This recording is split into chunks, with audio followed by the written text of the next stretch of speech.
Bonjour, chers frères et sœurs du Grand Royaume Luango. Mes salutations également aux frères et sœurs de la Grande Vallée du Nyari et de la Grande Région du Poule. Moi, Chikaya Zinga, porte-parole de l'Organisation pour la réhabilitation de la souveraineté du Grand Royaume Luango, j'ai voulu m'adresser à vous aujourd'hui, 4 juin 2020, histoire de vous réitérer le fait que, à la date du 7 juin 2020, nous allons effectivement proclamer la reprise en main de la souveraineté de notre royaume Luango.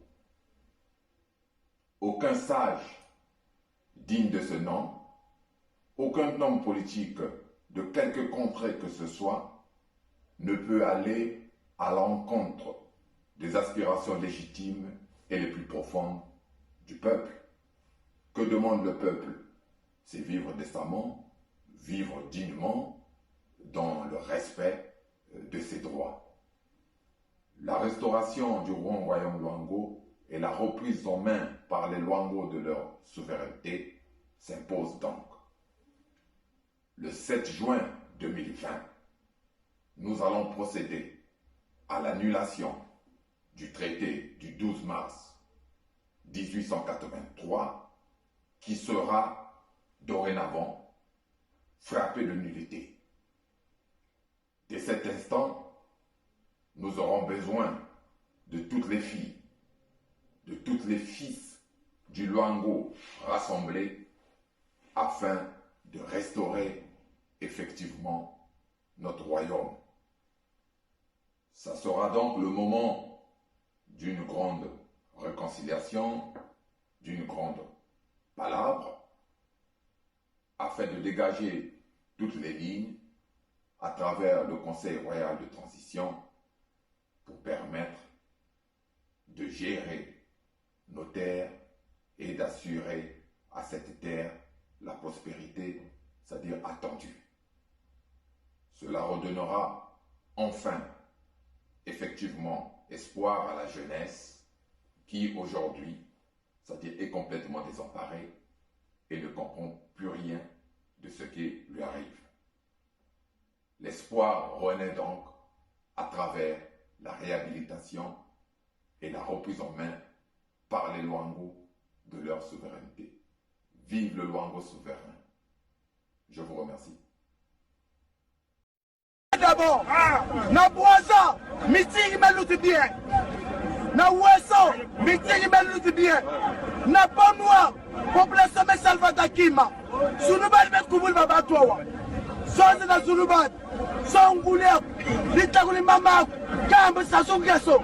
Libolulian, boy subako kayan. Betu ma villa pomwa, beba ni beshi ba papa. Betu na jeunesse ba vili. Betu me kubu méchant. Bissalou Kelvé, ma fille qui est Nouna, on dit pas à 100 ans. Bête-me varié, Soulouban, bête-me passer les promesses. Nandolo, il y a des tonnerre à ma fille. Vous connaissez ça, bête-me filmer qu'on a colère. Quand t'as ça Sassou devait comprendre que il a déjà donné le meilleur de lui-même. Ce qu'il est en train de faire aujourd'hui, il me connaît assez bien. Si j'étais en face de lui, sincèrement, je lui dirais, frère président, c'est du banditisme. On ne peut pas diriger un pays comme un bandit. Même ceux qui avaient du respect pour lui, aujourd'hui, beaucoup n'en ont plus. En dehors des gens à qui il donne de l'argent, qui peuvent acheter. Moi, ce que je peux lui dire aujourd'hui, c'est est-ce qu'il est conscient de là où il mène le pays? Est-ce qu'il est conscient de ce qu'il va mettre? Est-ce qu'il pense qu'il va discipliner? Combien de temps? Maintenant il arrête, il fait ceci, il fait cela, ça va durer combien de temps? Moi si j'avais un conseil de frère, parce que je suis son frère par ailleurs, je lui dirais vraiment, laisse le destin de ton pays se poursuivre sans toi. Il me connaît très bien, on se connaît très bien. Si j'étais en face de lui, je lui dirais, frère, tes propres frères Moshidoyo qui viennent te dire monnaie, mais il risque de se passer au pays des choses incontrôlables. Hein? On n'excite pas, mais c'est des choses tout à fait prévisibles. Voilà. Si j'ai un conseil, qu'il se retire. Qu'il se retire et qu'il laisse l'histoire du Congo se faire sans lui. Ses enfants, le même âge que nos enfants, nous autres. Pourquoi il veut en faire son successeur? Pourquoi? Ou alors les Okemba. Qui un jour a fait d'Okemba, a vu Okemba comme futur président du Congo? Hein? Il ne respecte même pas son propre parti. Est-ce que son parti n'a pas d'autres candidats? On ne peut pas avoir d'autres candidats là-bas. Il y a pas des gens qui n'ont pas de dessin là-bas aussi. Dans les conditions actuelles du fonctionnement de l'État congolais, on ne peut pas organiser une élection libre, transparente, mettant tout le monde à égalité. Non. Bon, ce n'est pas possible. Donc, si on est comme moi, démocrate, humaniste, si on est comme moi, quelqu'un qui pense que le pays doit il faut forcément une transition. Et je vais vous-même dire, pour le moment, là, il y a vacances de pouvoir. Comment un pays peut se retrouver avec deux constitutions au même moment? Monsieur Sassou jongle avec deux constitutions. Il prend un article ici, il prend un autre article là, mais c'est quoi ça? Le Congo aujourd'hui, le Congo, s'il vous plaît, est fait le jeu de la rigolade. Tout le monde se moque de nous. Écoutez, pour ce qu'il y a à faire. Voilà. Parce qu'il n'y a pas seulement, il n'y a pas seulement organiser les élections. Non. Mais tous ces dossiers, toute cette administration morte, voilà. Tout ce pays qui est en dessous, je ne sais pas quoi. Il faut mettre de l'ordre dans tout ça. Et moi, je suis pour que M. Sassou se retire. Bonjour, chers frères et sœurs du Grand Royaume Luango. Mes salutations également aux frères et sœurs de la Grande Vallée du Niari et de la Grande Région du Poule. Moi, Chikaya Zinga, porte-parole de l'Organisation pour la réhabilitation de la souveraineté du Grand Royaume Luango, j'ai voulu m'adresser à vous aujourd'hui, 4 juin 2020, histoire de vous réitérer le fait que, à la date du 7 juin 2020, nous allons effectivement proclamer la reprise en main de la souveraineté de notre royaume Luango.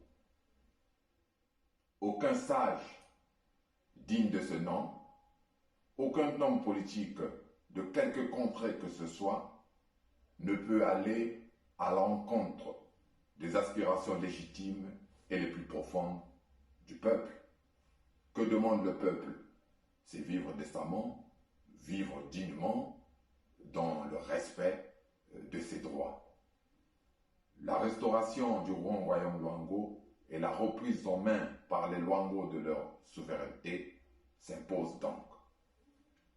Le 7 juin 2020, nous allons procéder à l'annulation du traité du 12 mars 1883 qui sera dorénavant frappé de nullité. Dès cet instant, nous aurons besoin de toutes les filles, de tous les fils du Luango rassemblés afin de restaurer effectivement notre royaume. Ça sera donc le moment d'une grande réconciliation, d'une grande palabre, afin de dégager toutes les lignes à travers le Conseil royal de transition pour permettre de gérer nos terres et d'assurer à cette terre la prospérité, c'est-à-dire attendue. Cela redonnera enfin effectivement espoir à la jeunesse qui aujourd'hui, c'est-à-dire est complètement désemparée et ne comprend plus rien de ce qui lui arrive. L'espoir renaît donc à travers la réhabilitation et la reprise en main par les Luango de leur souveraineté. Vive le Luango souverain. Je vous remercie.